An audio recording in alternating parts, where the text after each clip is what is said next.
Okay, good morning, everybody.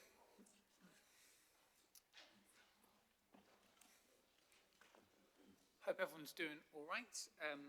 Welcome to this meeting of the Strategy and Resources Policy Committee. Meeting is open to the public. No items today contain any exempt information. As always, the meeting is being webcast and will be available to watch later. There's no public questions for today's meeting. If I could just ask everyone to switch phones to silent, that would be helpful. No fire test planned, but if there is the need to evacuate, as always, follow the staff. I'll ask each member of the committee to introduce themselves and then ask the officers who are here to do the same as per usual. My name is Tom Hunt. I'm the leader of the council and chair of the Strategy and Resources Policy Committee, and I'll start on my left. Councillor Argenzio, chair of Adult Health and Social Care Policy Committee. And Douglas Johnson, Chair of Housing. Good morning, Zahira, Chair of Finance and Councillor for the Darnell Ward. Good morning, Abdul Khayum, Councillor for Firth Park and Joint Chair of Licensing Subcommittee. Fran, Belbin, Councillor for Firth Park and Deputy Chair of the Committee. Dawn Dale, Chair of Education, Children and Families Policy Committee and Councillor for Shire Green and Brightside. Miskell, Chair of the Transport Regeneration and Climate Policy Committee and Councillor for Park and Aberthorn. Hi, Joe Watson, Chair of Environmental Services and Regulation and Councillor for Dorntoy. Morning everyone, Kurtis Crossthorn. I am the local councillor for the Belbin Ward and Chair of Communities, Parks and Leisure Committee. Hi, Martin Smith. I'm Councillor for Dore and Tockley and leader of the Lib Dem Group. Good morning, Mohammed, Chair of Economic Development, Skills, Culture and Policy Committee and Ward Councillor for Graves Park. Good morning, my name's Dianne Hurst. I'm elected member for Richmond. Thanks very much, everybody. And I'll ask the officers to do the same, please, starting again on the left. Hi, I'm Jonathan Clifton, Director of Strategy and Communications. Morning, Matt Boucher, Strategic Director for Adult Social Care and Wellbeing. Morning, Mike Jackson, Chief Operating Officer. David Hollis, General Counsel. Craig Rogerson, Democratic Services. Philip Gregory, Director of Finance. Morning, everybody. Ajman Ali, Executive Director, Neighbourhood Services. Morning all, Greg Fell, Strategic Director of Public Health and Integrated Commissioning. Thank you all very much. I'm just going to note now that people may be aware that item 9 contains sensitive information that some people, either in the room or online watching, may find upsetting. So I'm just giving you kind of a warning, I suppose, that that's coming up. I'll remind you later before we begin that agenda item. And of course, if anyone wants to step out of the room at any point, that is absolutely not a problem. So no apologies for absence have been received today from any members of the committee. Item 2, exclusion of the public and press. As I've said, there's no items today that contain any exempt information. Item 3 is declarations of interest. Can I just ask if there are any members who have any interest they wish to declare for matters on today's agenda? Nope. Okay. Great. Then before we go further on into the agenda, people may have seen in the news today that the Care Quality Commission has published its outcome following their visit to the city later in the autumn last year. And this will be discussed at Adult Health and Social Care Committee, but we have the chair of the committee here with us today, so I'm just going to ask Angela to just say a few words in response to the outcome being published. Thank you, Chair. So CQC has rated us as a required improvement. This is a high required improvement, just 3 points or 7% off good. This judgment places us mid-pack nationally and above the middle in our region of the reports published so far to date. The assessment recognises many of our strengths: person-centred practice, cultural awareness, equity of access, strong governance, promotion of independence, and above all, a passionate, committed workforce. Staff and leadership feedback scored particularly well, and the site visit reflected positively on our teams. The areas for improvement align with what our data and engagement already told us. Some issues are about how we evidence and report impact rather than the quality of delivery. Comments about safeguarding effectiveness are primarily about the system interactions and handovers, not individual teams. We also heard mixed partners' feedback. So while many relationships are strong, some need to improve further to ensure consistent experience for our citizens when accessing care and support. Our improvement journey is well underway, aligned with Future Sheffield, which is a whole council transformation project. We've already secured factual changes in the final report and will now deliver targeted improvement plan, providing regular assurance to CQC, committee and all interested stakeholders. We are also feeding national learning back through ADAS and the LGA. Most importantly, the people of Sheffield deserve a consistently good service. We are determined and well placed to move from a high require improvements to good at reassessment, and have already started the service delivered layer of Future Sheffield work. Committee will consider the report and headlines priorities in full on the 28th of January, so next week. I want to thank everyone involved in the inspection, particularly our staff at all levels, for their passion and commitment to deliver the best care for the people of Sheffield. Thank you very much, Councillor Argenzio. I think we'd all like to associate ourselves with those remarks and express thanks to the staff.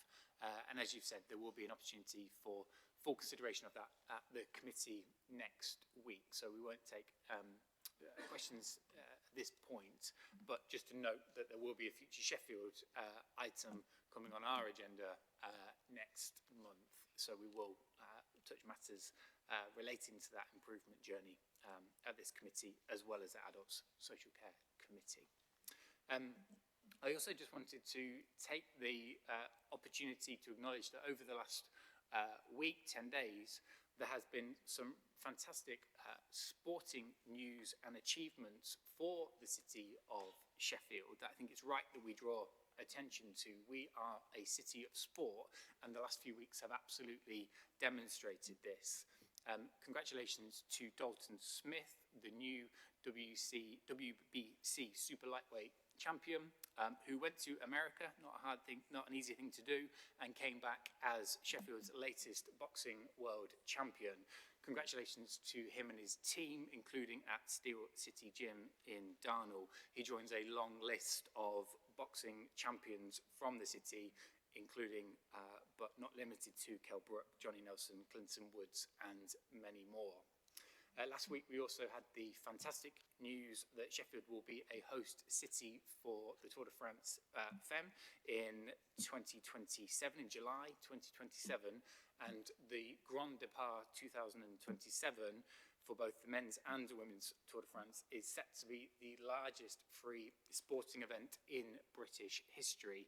Anyone who was in the city in 2014 will remember the crowds on the streets of our city when the race came through. It is the world's greatest race, and we cannot wait to welcome elite cyclists and thousands of fans back to the city, showcasing our city and our fantastic hills and climbs to a global audience. This is set to be, I think, as good as 2014, and particular thanks to Councillor Mahroof for playing a central role in the launch last week. Speaking of welcoming thousands of fans and elite athletes to the city, last week was also a fantastic week as we hosted the International Skating Union's European Figure Skating Championships here in the city.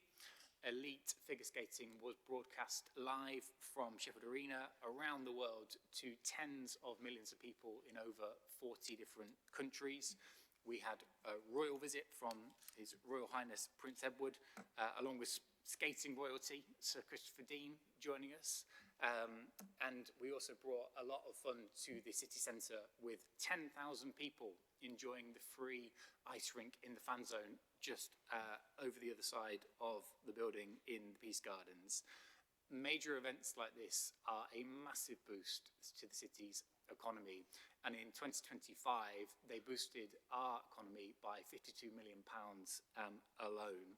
The city's return on investment for council supported events was £32.65 every £1 invested, showing that this makes a real difference. And there's lots more to come in 2025: Tramlines, Crosswires, Dockfest, British Transport Games, and next month Lunar New Year, to name just a few. So thank you to everyone who's been involved in making this happen, hundreds of volunteers, fans who made it a great event, and as well as all the staff from Sheffield City Council who played a leading role. Events like this show that we often say we want to bring the world to Sheffield and take Sheffield to the world, and that has been on display in the last week. So thank you to all of you through your committees for the work you've done to make this a reality. Right, moving through then to the rest of our agenda. Item 4 is the minutes of the previous meeting, which was held on the 10th of December. Are there any members happy to approve them as a correct record of that meeting? I'm getting nods. Thank you all very much. Item 5, public questions. As I mentioned, we haven't received any for this meeting, nor have we received members' questions for item 6. Item 7 is our work programme, and with that, let me hand over to Craig Rogerson to run through a few updates for us. Thank you, Chair. Appoint members to the work programme at page 23. There are a number of additions and changes to report, and I'll go through them in the sequence that they appear in the papers, if that's okay, Chair. Starting on pages 25 and 26, we have a referral from the December Council meeting on feeling safe and secure in our communities.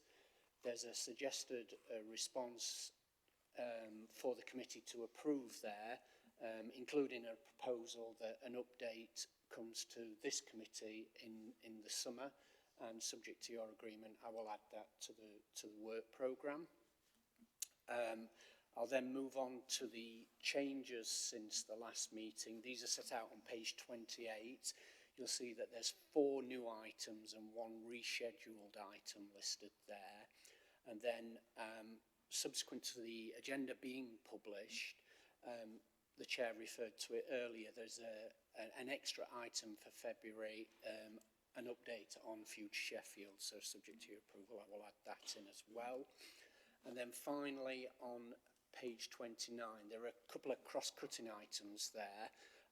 The advertising and sponsorship policy review, that was a decision initially taken in 2024, and we passed that on to finance for them to decide on that, and it's proposed that we do that again this year. And then there's an issue on family hubs and delegation of funding. I'm reviewing this particular issue with David to check if this is actually a reserved decision. It may not need to come to committee after all. However, there will be future reports on this issue, and a steer from SNR on where they should go would be helpful, Chair. Greg, thank you as always for those updates. I think on the final item you just mentioned around the family hubs decision, if it does need to come to a committee, I think lead members have expressed that they'd be comfortable with it going to Education, Children and Families Committee rather than as a reference from SNR. Councillor Crossthorn? I thought Family Hubs sat under Communities, Parks and Leisure Committee, as does Youth Services. Let's take this away then and work out which committee it would be best to fit with. But certainly it needs to go to one of them. But let's, as the chairs are both here, we can have that conversation. Unless there's any further comments, I'm going to take people's permission to approve the changes and additions that Craig set out. Thank you very much. So, moving through then to item number 8 on our agenda, which is the Housing Revenue Account Business Plan for 26-27.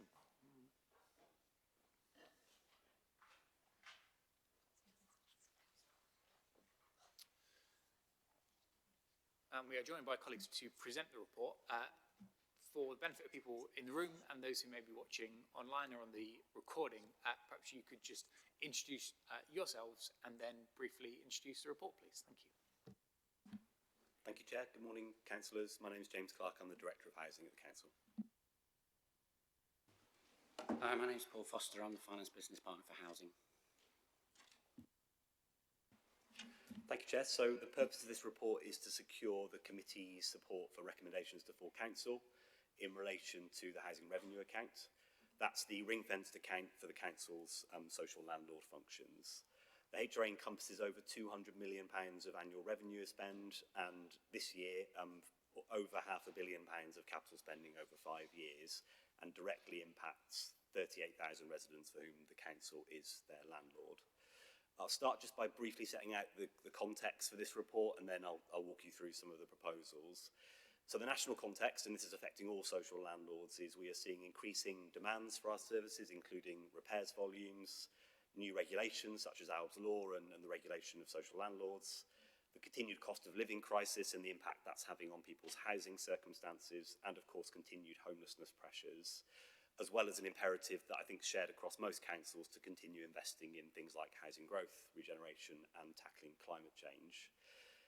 Recognising that, at autumn statement, the government recommitted itself to a 10-year rent settlement for the social housing sector, which is very welcome because we've not had that sort of long-term planning certainty for a long time. The settlement doesn't cover those pressures in full, so as you'll see in the proposals, there are significant pressures for next year, but it does help a lot. And also, as I'll refer to later, they deferred a decision on the rent conversions policy until January, and we are still yet to hear on that, unfortunately. All of that context is mirrored in Sheffield and in the report before you, and indeed Sheffield's part of a national campaign called the Securing the Future of Council Housing Coalition, obviously which the chair co-chairs along with the leader of Southwark, and we've been very active along with the other largest local authorities, stock-owning local authorities in the country in lobbying government for the kind of policy reform that we need to see to secure the future of the council housing sector. So in Sheffield specifically, the proposed priorities for next year are to set the course for a sustainable level of capital investment in our housing stock and a repairs service that receives the level of resources it needs, given that kind of fundamental change in context over the last few years. Consequently, the budget proposes an £8.3 million increase in the revenue contribution to the capital programme next year and a £2 million increase in the repairs services budget. That marks a really significant investment in the elements of our services that ensure tenants' homes are safe, warm and in good repair. And we know that the single biggest determinant of tenant and customer satisfaction in housing services is the quality and condition of their homes and the repairs service, so a really important investment the council's making there. We're also targeting and investing in a range of performance improvements that will both reduce expenditure in future years, so things like our void time and our income team, and also increase income as well. And also some of the investment proposals address long-standing kind of technical budgetary issues that have meant that we've consistently overspent. That includes some of the issues we've had in how we deal with our temporary accommodation portfolio and also our furnished homes scheme. And if those are agreed, it will put the HRA in a much stronger financial position for future years. Through Future Sheffield, we're looking to transform the way that we deliver services across the council, and that includes in the housing service. So we have set aside capacity within the HRA this year to continue to support improvement, transformation and digital transformation as well. We've also been very explicit with members, including in the report, about the level of savings required in the HRA revenue account over the next few years that is necessary in order to support the level of capital investment that we want to see. And also the report recommends a range of changes to things like dwelling and garage rents and service charges. So for dwelling and garage rents, we're recommending an increase of CPI plus 1%, which is the maximum allowable under government guidance. We've also put a recommendation in that if convergence is announced, we intend to implement that in full. For all other service charges, we are proposing an increase of 3.8%, with the exception of the standing charge for district heating, where we're recommending an increase of 60p a week. That will partially offset the repair and servicing costs we've identified that relate to the district heating network. Just turning to capital briefly, and then I'll finish, Chair. As members are aware, the challenges of meeting the full investment needs of the HRA assets in Sheffield is very significant, and the report notes that while we'll always prioritise essential investment to maintain safety and decency, in other areas the Council will need to consider how it prioritises, and later this year we'll be taking proposals to the Housing Policy Committee via a draft asset management strategy that will begin to kind of surface some of those quite explicitly with elected members. That said, the report does recommend a revised and an increased 5-year capital programme that takes into account newly available stock condition data that we have because we've been surveying all of our properties. Table 6.3 in the report summarises the key spending areas. Notably, we plan to spend £93 million renewing life-expired roofs, windows, doors, kitchens and bathrooms, almost £60 million on urgent renewals to our district heating systems across the city, more than 40 million on safety enhancements, more than 50 million on improving energy efficiency, and for the first time we're proposing to introduce a dedicated capital programme focused on our environments around our estates and also our communal areas.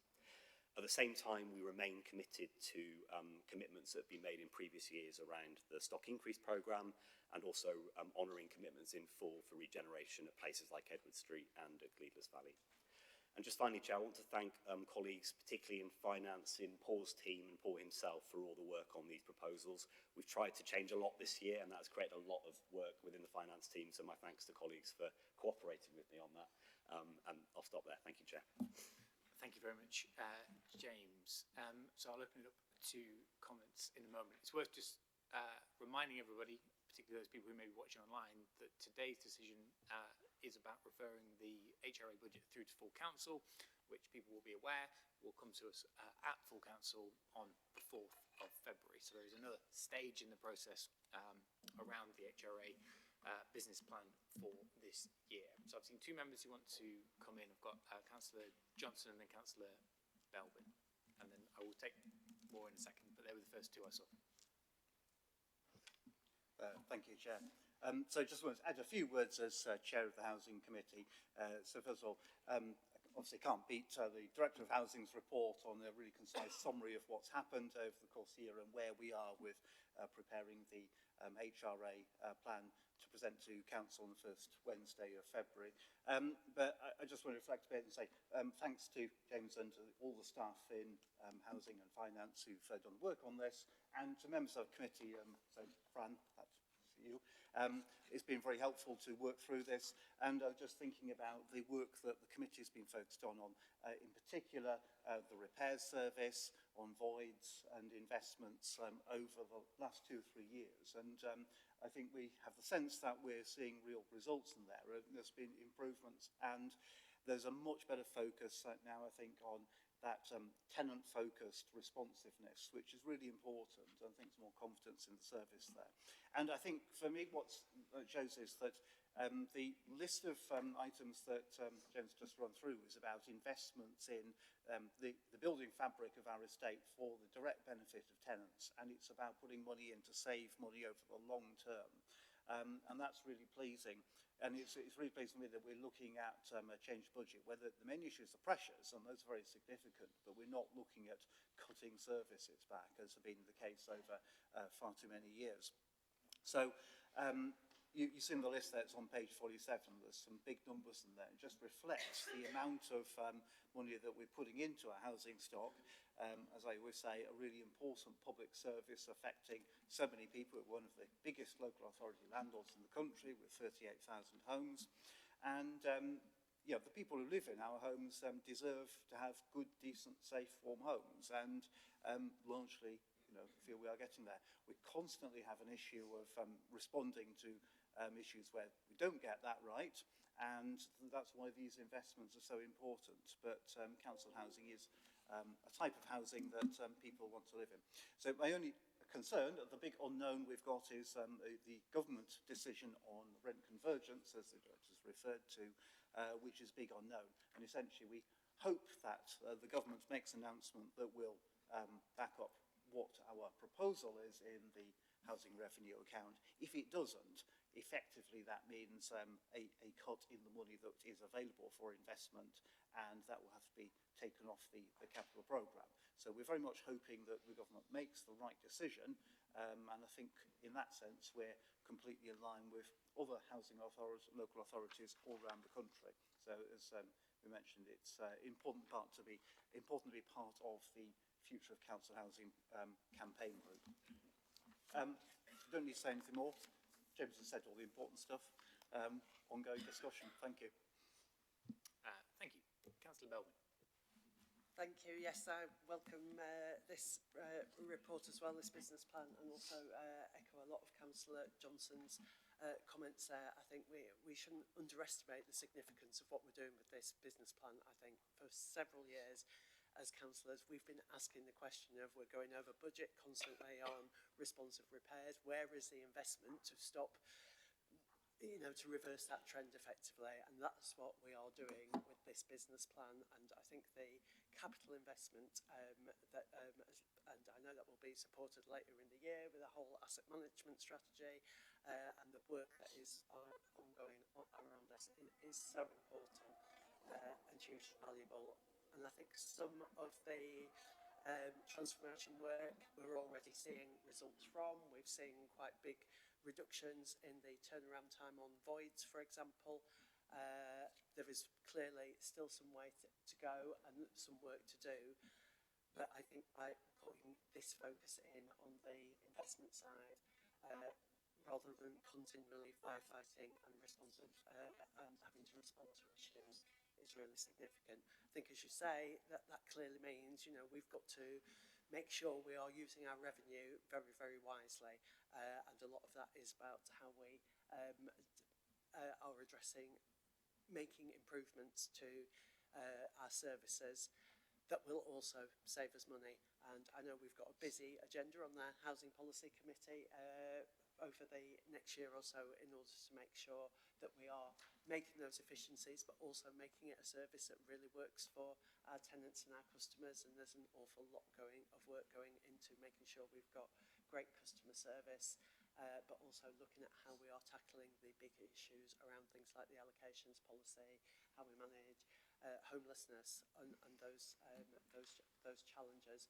But I think it's been really positive to see we've had quite a lot of we had the homelessness strategy, for example, at Housing Committee recently, which again showed some really fantastic developments, I think, in how we're tackling that, reductions in homelessness, but also delivering those savings as well that enables us to do this investment. So I think this is a really positive story. It's also important that we keep on making the improvements. There is a lot to do. We have to do that in a timely manner. So let's press on. Thank you. Thank you very much, both of you.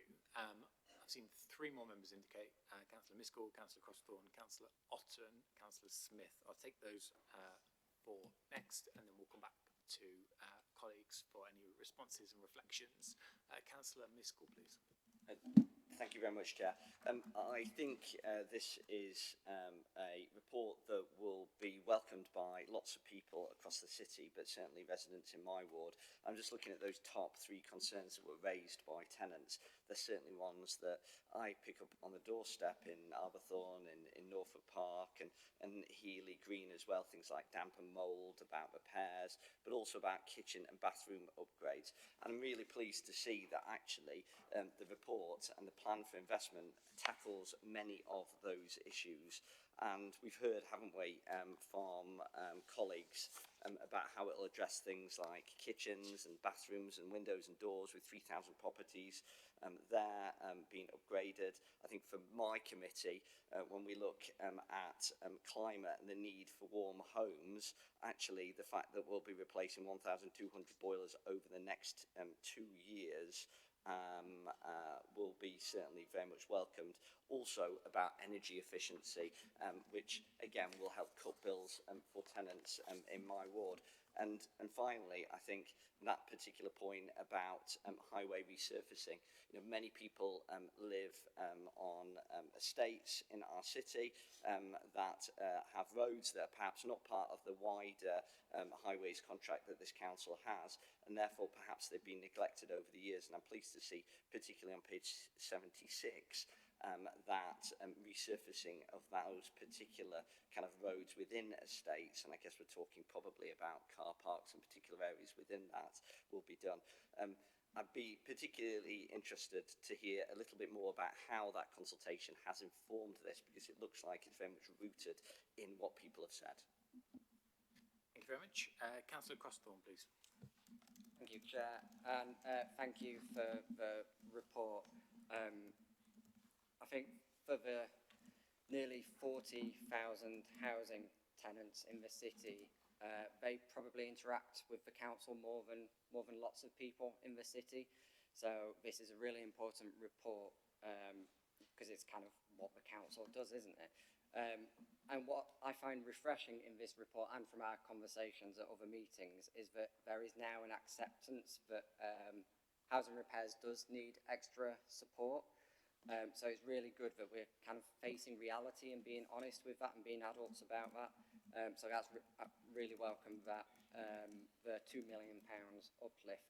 And I believe that's on top of inflation as well. So there's the inflationary uplift and then the £2 million investment to try and improve housing repairs service. But I do think it's important that we ask the people closest to the repair service how they think it needs to be fixed, because I sent some repairs casework in last Thursday and only received an acknowledgement today of receipt of that, and so I don't think anyone will be happy with that, and so the systems somewhere aren't working, and so I think it's easy for us in this room to point out problems, and I think the solutions will lie in the staff of the service. They will know where the systems are and are not working. But yeah, so I think it's important that we do acknowledge that the repair service needs a repair. I think it's good that there's investment to fix that, but I do hope that we listen to the experts when we do try and fix that. Thank you. Councillor Otten, please.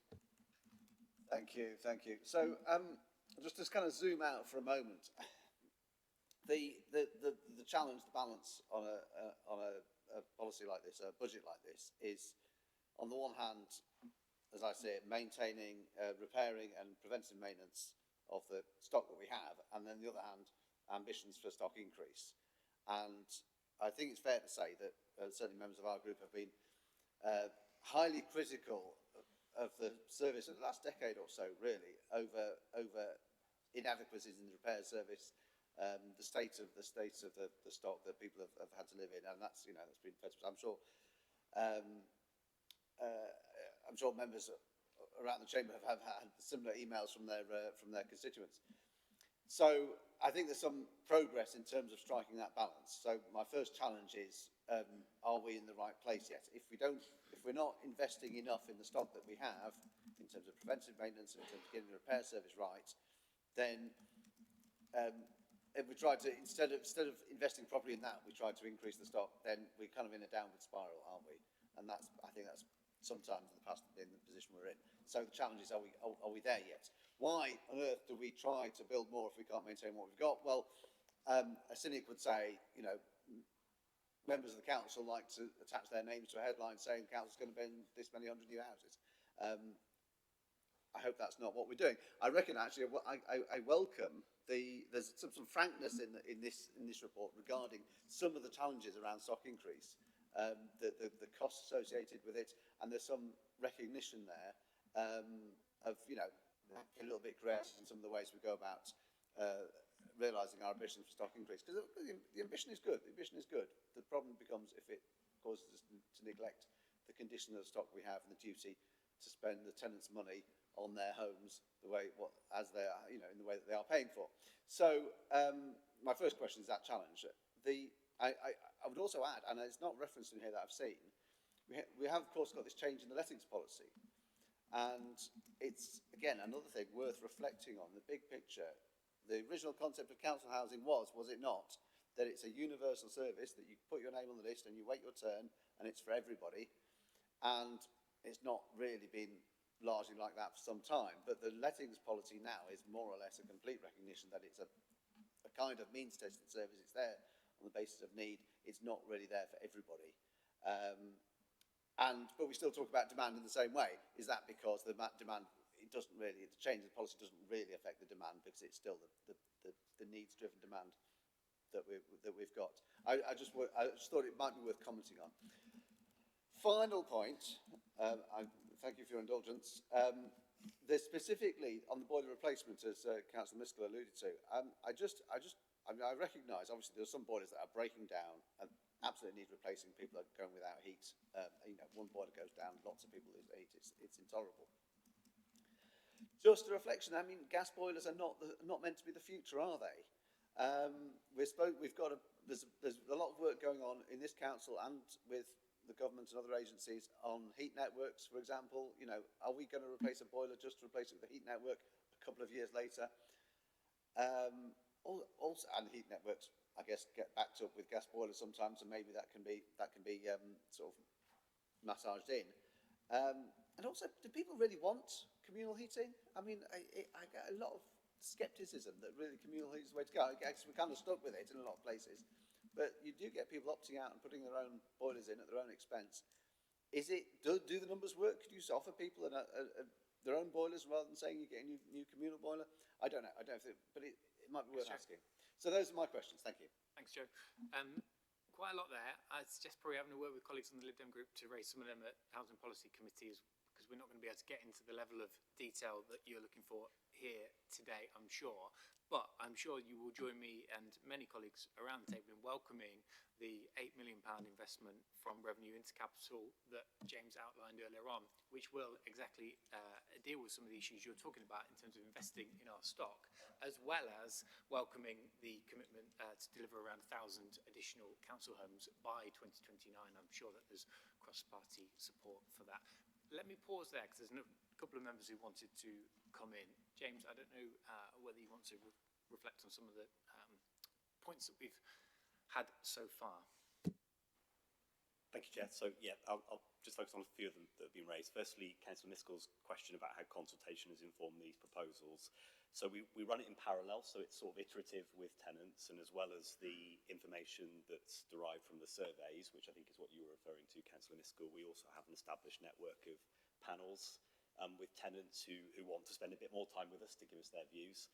And we spent quite a lot of time this year with them, talking to them about the challenges that we're facing and the proposals in the budget, and obviously took that into account. More broadly, the council, like all social landlords, is now required to survey all of its tenants at least once a year. We do it much more frequently than that through a regime called tenant satisfaction measures, and we report all of that information to the Housing Policy Committee every quarter. As well as the headline questions, it includes a lot of rich information in tenant comments, as you can imagine. And that has significantly enhanced our kind of understanding of how our tenants are feeling. Notably, it will include the views of tenants who are not the sorts of tenants who'd want to come to a meeting and talk to us via a panel. And I think that's really important to recognise that a lot of our tenants have busy lives and don't want to come to a council meeting. So it's great we've got that way of finding that out. Councillor Crossthorn, your comments about the repairs investment, I'd also just flag that we are earmarking a further investment in year 2, actually, of 1.5 million. We couldn't afford to do it all in one go, but it is a commitment we've made.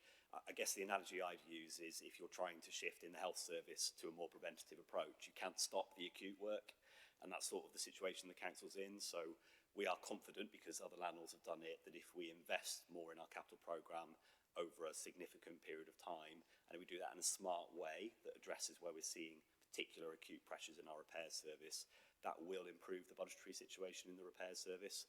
But in the meantime, you can't stop doing the responsive repairs.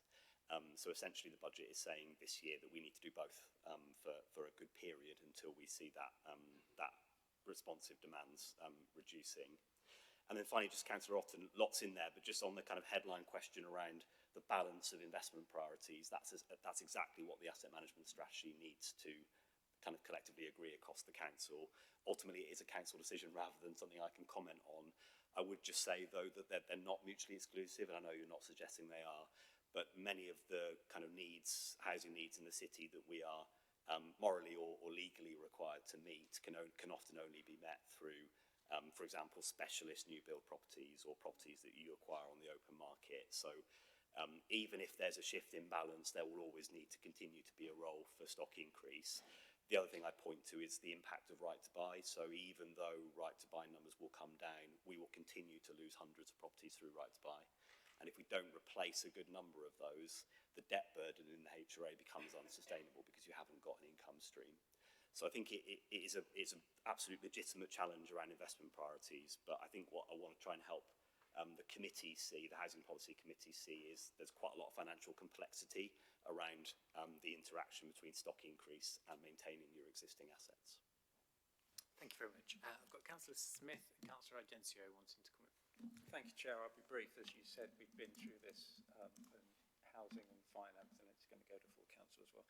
Just want to pick up on something that Councillor Johnson mentioned. If I've understood his comments correctly, the budget is predicated or based on the assumption that there's this government decision going to come through, and I think Councillor Johnson said if it doesn't, we're going to have to change the numbers again. Do we have an idea of roughly when that decision is likely to be made? Thank you. Short answer, this month, and we're waiting for the exact detail, but James can come back in more detail about some of the implications of that. Councillor Argenzio. Mine is not a question, it's just a very quick comment. I just want to say thank you for the report. I think it's the clearest report we've ever had on the HRA since I've been a councillor. It's really, and also, you know, how things have been explained to us in briefings, etc. It's been really, really clear.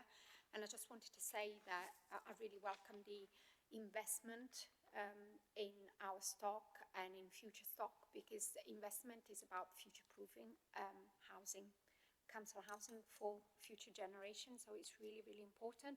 And in particular, you know, the line about adaptation and accessibility. And, you know, I know that officers in housing have worked very closely with officers in social care, and it's just, this is just an example of how we're working together as a one council and how the culture of the council has changed, and there are so many interactions, and we're not working in silos as, you know, in the olden days.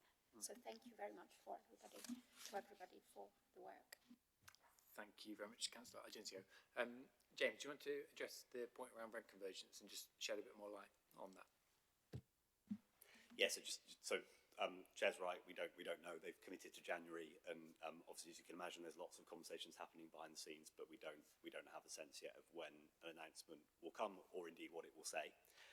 Just in terms of the numbers, to be really explicit with members, the government consulted on two options. One was £1 a week, another was £2 a week. We've calculated that if the answer is £1 a week, that would generate an additional £1.7 million of income next year, a lot more over 30 years.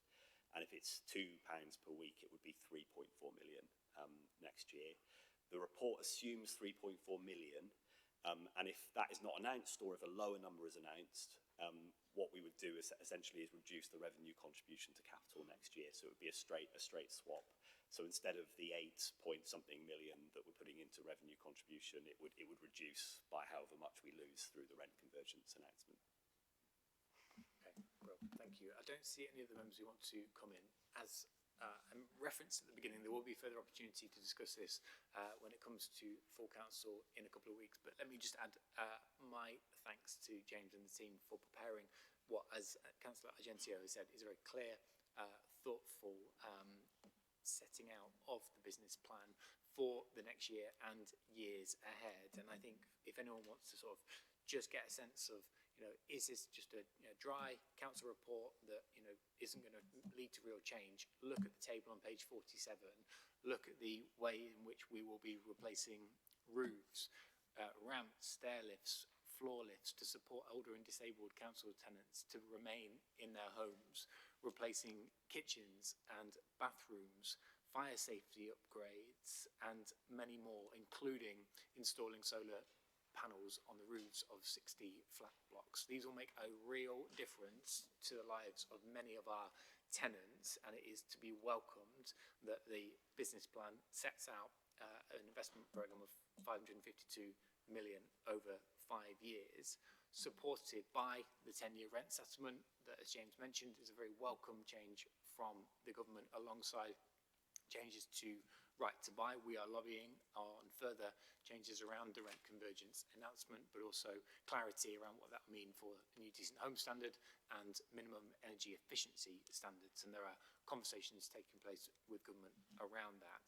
I think, you know, we also just need to acknowledge that we have now a government that has put in place £39 billion for social and affordable homes to be able to support some of the pressures that is the HRA that is doing the strain, taking the strain for some of those challenges in our city through the lack of affordable homes, which speaks very much to the demand point that Councillor Houghton mentioned. There is a real acute need for more affordable housing in our city, homes of all kinds, but including social and affordable homes. And now we're getting significant investment in to be able to help us to build.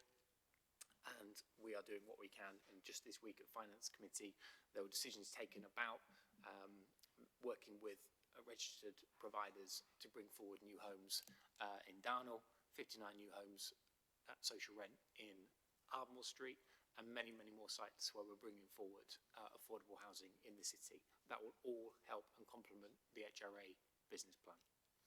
So, thank you very much for your work to get us to this point. One more stage to go at full council, but we have recommendations before us, which are, if everyone wants to take a look, on page 39. Thank you very much, Craig. There are 9 recommendations set out there, and rather than read them all out in full, I'm going to ask members if they're happy to take them as a block of recommendations. Can I see a second for that? Thank you all very much indeed. Thank you. Okay, item number 9, just to reiterate what I said before, this item does contain sensitive information which some people in the room or watching online may find distressing. If that is the case, please don't hesitate to step out.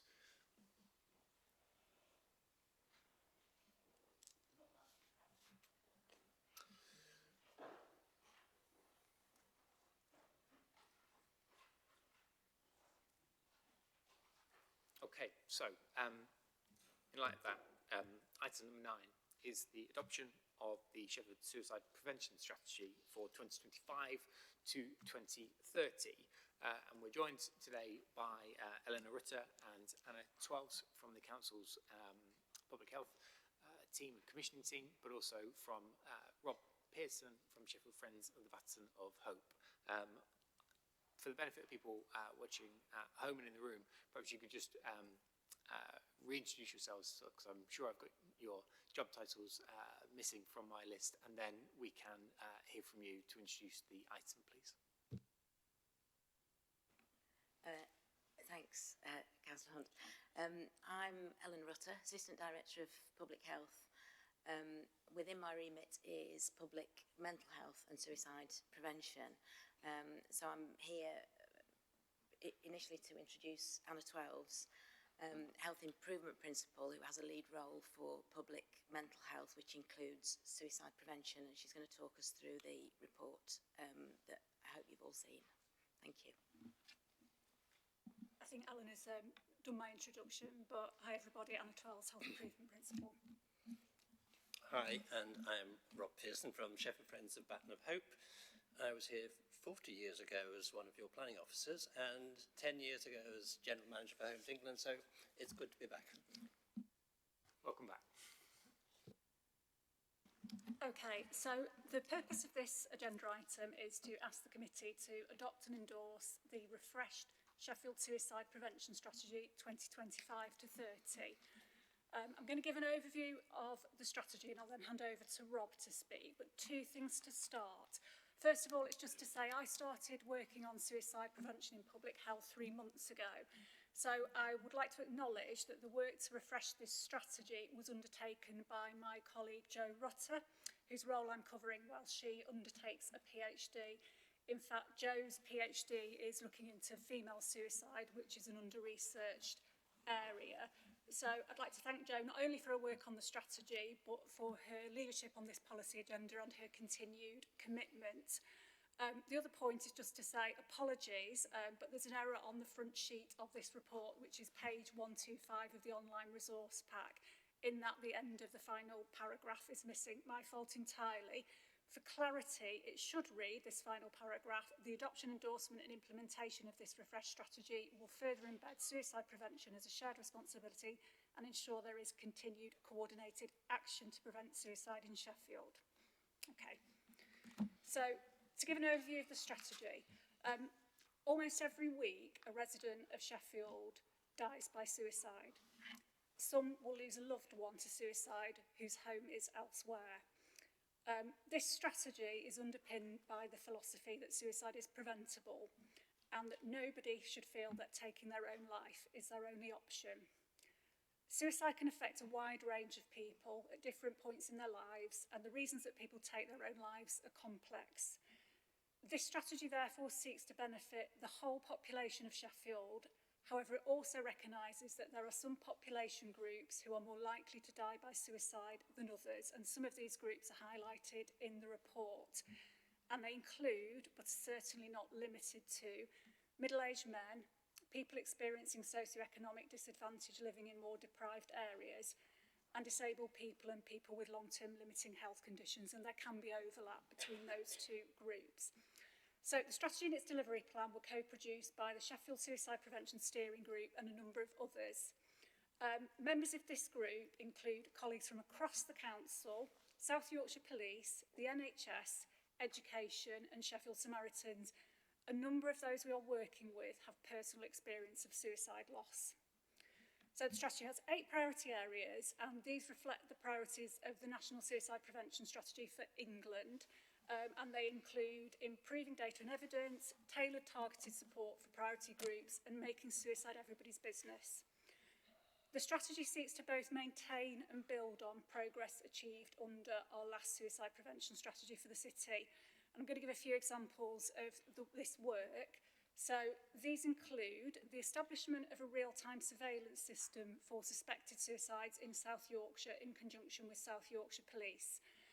This provides us with information on suspected suicides in Sheffield in near to real time, allowing us to better understand risk factors, respond to any arising concerns, and better promote post-vention support. This data will soon be supplemented by an up-to-date suicide audit of coroner's records, and this will help us reflect on whether we are doing the right things to prevent suicide in the city and identify any gaps. We've also seen the commissioning of the Amparo Post-Vention Support Service, which provides support to people in South Yorkshire who have been bereaved by suicide. We now hold an annual memorial event for people in South Yorkshire who have been bereaved by suicide, which is now in its 5th year. And we've delivered a range of suicide prevention training, some general, and some courses that have been tailored to focus on specific population groups. So, for example, people who are LGBTQ+, and older adults receiving care. One area of focus for the next year is training on domestic abuse and suicide risk. And on the subject of training, I'd just like to take this opportunity to highlight the free online training course from the Zero Suicide Alliance. It takes just 30 minutes to do, and it covers signs of suicide risk, asking about suicide and accessing support. Just to touch on the suicide rate, and to preface this, I think it's important that we remember when we talk about data that every death by suicide is an individual person, a life of potential lost, and devastating for those affected. When we talk about the data, suicide rates have been falling overall in England and Wales since the 1980s. But nationally, the suicide rate hasn't fallen since 2018. Now, we did expect to see an increase in the suicide rate from around this point. And this is because there's been a change in the standard of proof used by coroners for a conclusion of suicide inquest. So this changed in July 2018 from beyond all reasonable doubt to on the balance of probabilities. And we have seen an increase in the suicide rate from this point. However, this is unlikely to be the only reason behind this increase. And I understand the increase actually started before the law changed. It's a little bit trickier to identify trends at a local level due to the numbers involved, but I put the most up-to-date suicide rate for Sheffield in the report. This is calculated over a 3-year period and covers the period 2022 to 24. If we look at the preceding 3 years, the suicide rate in Sheffield has remained relatively stable, but of course this is no reason for complacency. And just one final point from me is that nationally there was some concern that the mental health impacts of the COVID-19 pandemic may lead to an increase in the suicide rate. However, some very recent analysis by the Office for National Statistics currently suggests this doesn't appear to have been the case. But I would say there are some delays in coroner's inquest, so I think we just need to see what happens over time with that analysis. As mentioned, one of the priorities of the strategy is making suicide everyone's business. So I'll now hand over to Rob from Sheffield Friends of the Baton of Hope. Thank you so much, Anna. Say a little bit about Baton of Hope nationally. What does Sheffield Friends do to add value, and a few thoughts at the end of that. So Baton of Hope UK, if you haven't come across it, it is one of the leading national charities on suicide prevention. It's already, even only been here for 4 years, it's already in the Prince and Princess of Wales Royal Foundation network of leading organisations in suicide prevention. So it's made its mark. It comes after the baton. There is a gold and silver baton. And over the last 4 years, 2 of those years, there's been a baton relay of those with lived experience through now over 30 cities, of which Sheffield, and I sort of led the getting 75 people through Sheffield Wednesday at 8:30 in the morning, ending up at Tudor Square at 5 o'clock, of course going through Sheffield United as well, but also going to, giving people experience and a very emotional experience with the baton, but also trying to influence sectors along the way. Education, work, the emergency services, and so on.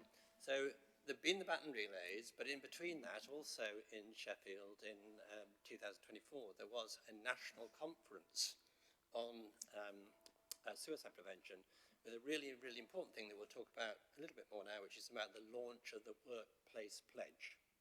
And what's that saying is that out with what's happening in the wider community, how can we get more workplaces to, in effect, bring about a bit more of a cultural change in how they address mental health, their ability to have trained staff who can have conversations when it's obvious that there are difficulties with some of the stuff.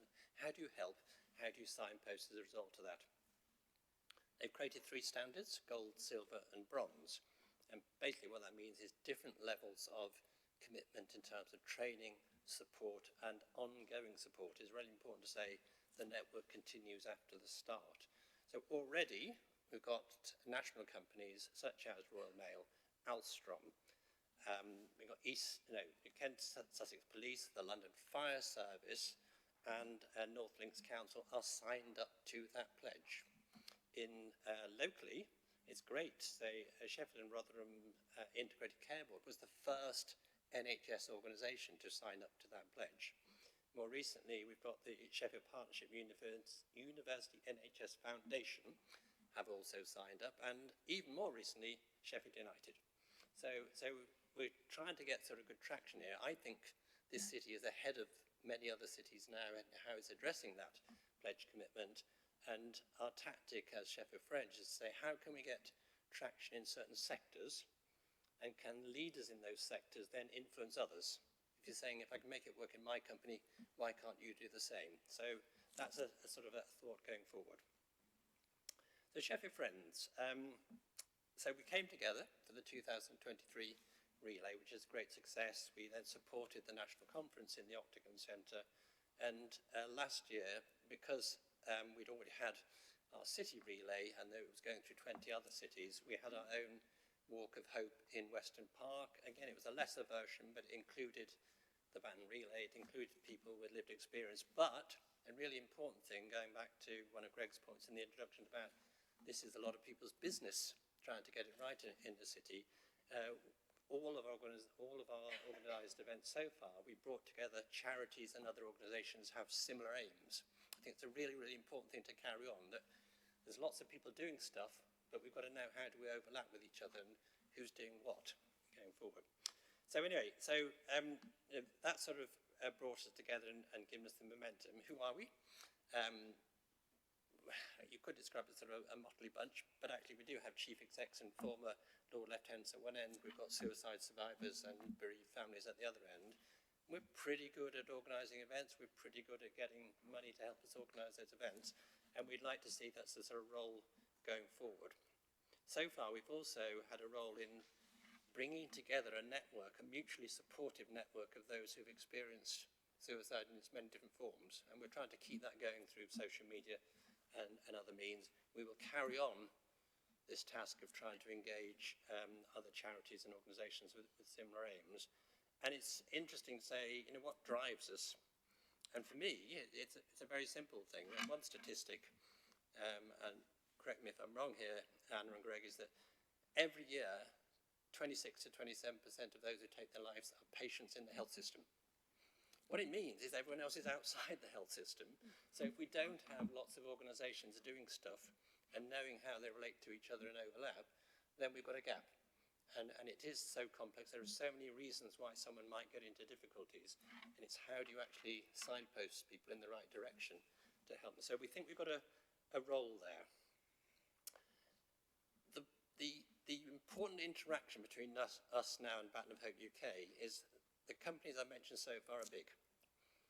Sheffield has this amazing characteristic where I think it's over 90% of the company's organisations are less than 10 people. So what we're trying to now tease out is how can we get traction in the smaller organisations and how, again, in sectors can they influence others. We thought it was going to be really easy. We thought we were coming along offering free training. And as mentioned, the Zero Suicide Alliance training. Baton of Hope has its own training module. But actually, of course, these small companies have got many priorities. They've got things that they've got to do. They may be very small. They may not have a management structure that wants to sign up to a national commitment to change how they do things. So what we want to do is firstly get traction.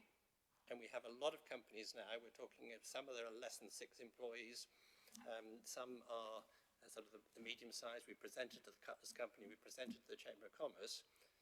We've not had as much traction as we thought, and we're now realising we need to follow that up with more personal face-to-face contact and just showing actually, you know, there are ways of doing this. So we will carry on that, and then part of that, we want to learn from that, and this is the discussion we're having with Anna and the team, is what do we learn from that? Does it influence the suicide prevention strategy going forward? Does it influence Baton of Hope nationally to say, all right, you get in the big people, but we want to do something at a much smaller scale and show how it works. Few thoughts just to finish off. Let's be clear, Sheffield already has some good stuff going on. So we've come across companies already that have mental health first aiders, that are doing reflective practices, that may be having, there's one company I used to work for that actually has a forum to discuss mental health issues. We've got, through SACMA, a great initiative, which is about helping to train black barbers in mental health support. And there is a fact, rather unusual fact, is that men will share more to their barbers than they will share with many other people. So who has the skills to be able to respond to that and help signposting? Signposting is a really, really important thing. I'm trained as a sports coach and done safeguarding there. I'm trained in suicide prevention. It's when you get to the end, how do you keep someone safe and how do you put them into the right hands to go forward? It gets very, very difficult. In Sheffield's case, Sheffield Flourish, working with the council, have mapped 300 organisations that deal with different things in mental health. So how would I know how I would direct someone in a particular direction? Of course, there is some good support there. And through the council's role, Sheffield Flourish role, the website, and there's a website which has incredibly good sort of easily accessible stuff, a button, I need help. Another button, I know someone else who needs help. Those sort of things are really, really important as to who then directs people into the right direction. And so that's something, A, that the momentum needs to carry on, but B, it's got to be publicly known where that exists and what media is right for a young person as opposed to a middle-aged male, where the risk is highest, and so on. So just as a final thought, and going back to what Anna said, I have a very simple view.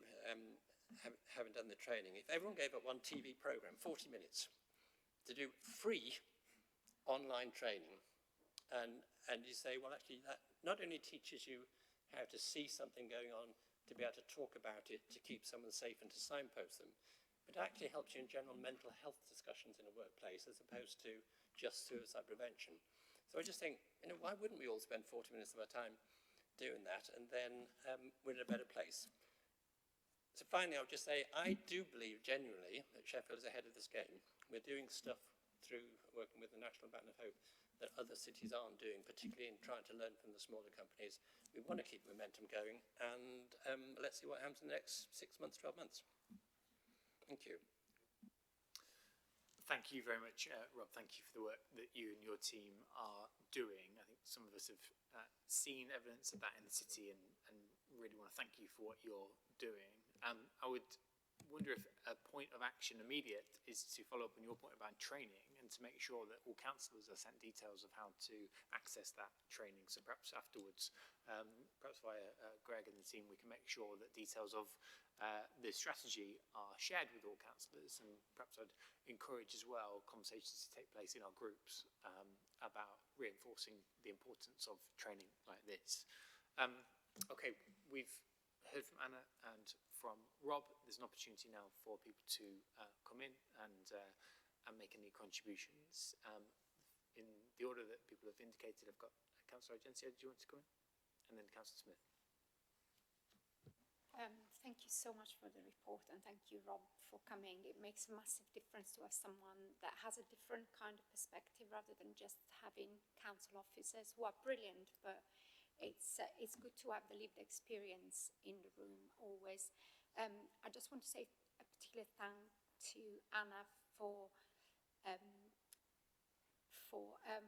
putting the warning, and I think that is something that we need to discuss as doing that all the time, because lots of people may have experience personally of loss or experience lived experience. So really, really important. Can I suggest that when we share with the councillors, we put the warning in the body of the email, because we don't know what people's circumstances are.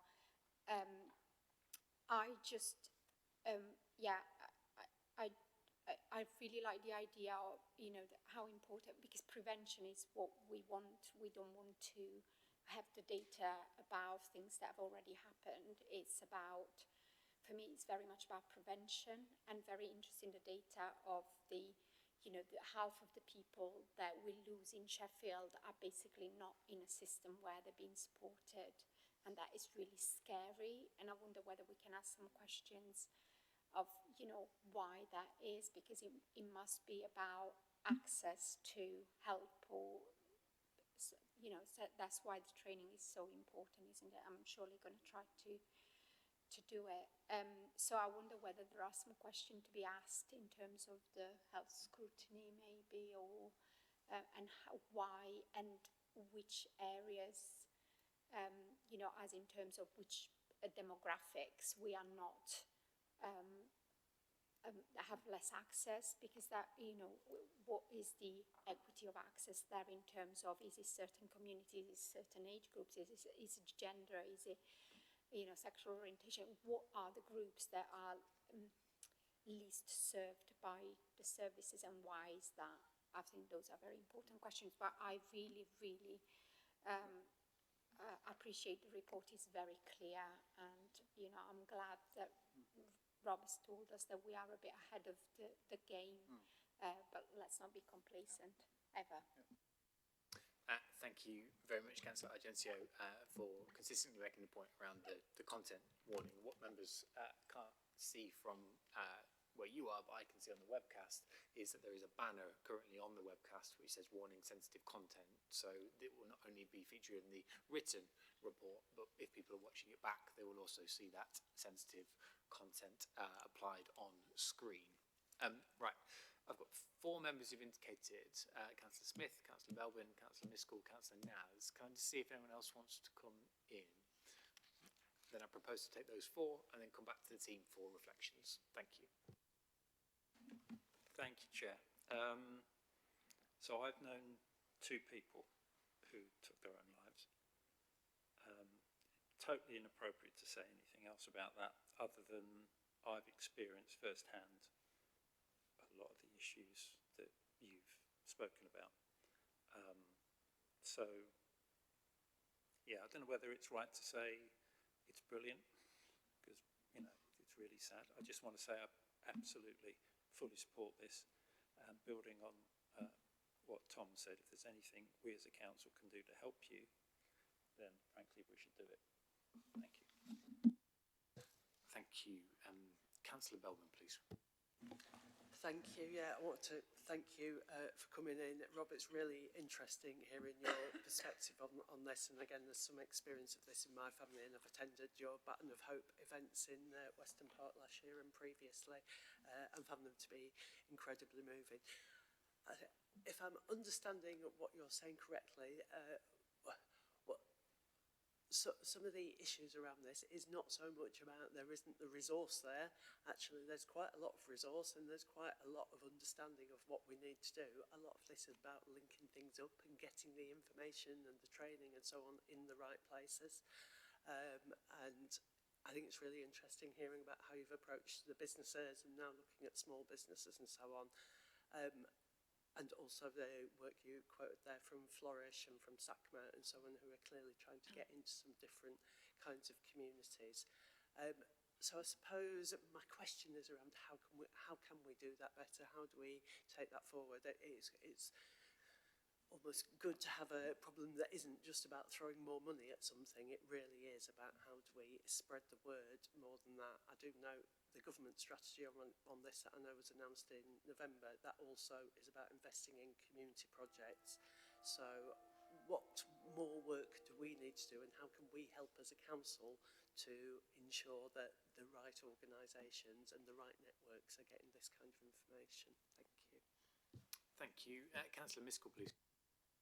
Thank you, Chair. I really welcome and support this report and this strategy, and particularly how it notes that every death by suicide is, of course, a tragedy, but it's not an inevitability, and working together as a city, we have to tackle that. And I guess I remember a few years ago supporting a family who had been impacted by suicide in my ward, and that was a life that was lost.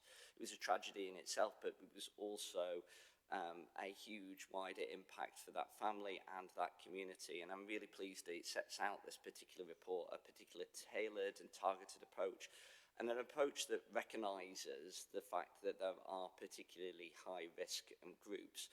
And it mentions, doesn't it, specifically how those high-risk groups are often, unfortunately, middle-aged men and those facing poverty who are at particular risk. And I guess in my ward, I know that there is support that's available. I know that Manor Castle Development Trust hosts two really excellent groups for those who are particularly high risk, and particularly men. One on Tuesdays in the morning in Norfolk Park at Guildford Grange. And I think there's also a referral group that medical practitioners can refer into. That happens on Friday morning at York House. And I also know that from talking to many residents who attend these groups, that organisations like Andy's Man's Club, who meet every Monday, I think, at the fire station, are a real help and asset to people. My question is, how do we make sure that as a city we can support more peer-to-peer support like that I've mentioned in my ward, that's absolutely excellent, that's run by Manor Castle Development Trust, and organisations like Andy's Man's Club, so that we can really tackle those high-risk groups like middle-aged men? Thank you very much. Councillor Naz. Thank you very much. Thank you for this report. I also welcome this today. The report's very clear and comprehensive.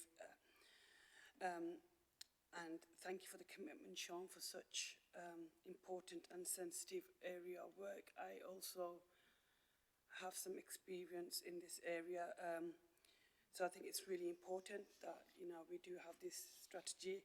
I was also going to ask the question around training, so I'd welcome any information that we can do ourselves as local councillors, but also how can local ward councillors practically support delivery in our communities.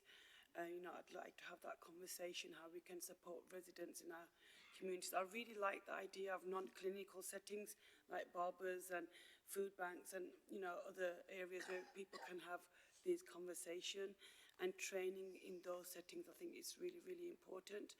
But how does the strategy address suicide risks linked to deprivation, housing insecurity and financial stress, particularly in Sheffield's most deprived wards? Thank you.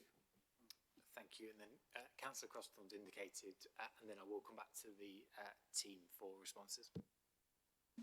Thank you, Chair. Similar to Councillor Naz, really welcome the talk about the non-clinical settings.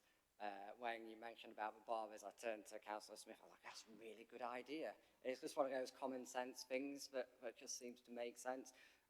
So it got me thinking that from a council perspective, there's probably quite a bit of crossover. I'm looking at Greg now, with the community strategy, and there might be some work streams that come out of that that we can take forward to try and push this work forward as well. So that just popped into my head as Councillor Naz was speaking earlier. Thank you very much. So, Eleanor, Anna, Rob, quite a range of really welcome reflections there. Thank you all for your contributions, but also some sort of direct follow-ups, both about the strategy and how we can work together as a council and in our communities to ensure that we're all part of, well, making sure that everyone sees this as part of their business. Yes, thank you for those comments and questions, and for people who shared their own experiences. I don't know that I have the answer to all of those questions just now. Certainly we do need to do more to promote the various sources of support that are available, and that's something that we work in particular with Sheffield Flourish on. They're very well connected to different groups in the city, different VCS organisations.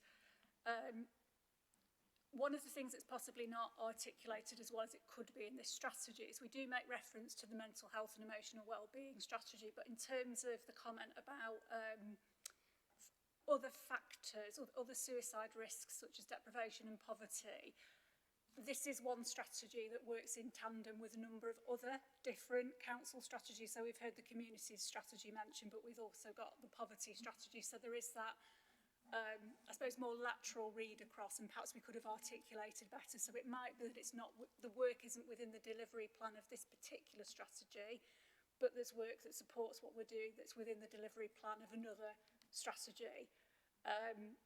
There's a lot for me to take away and reflect on there, so thank you. I think that's the best sort of response I can give for now, but again, thank you for your support. Do you want to add anything, Rob? Yes, please.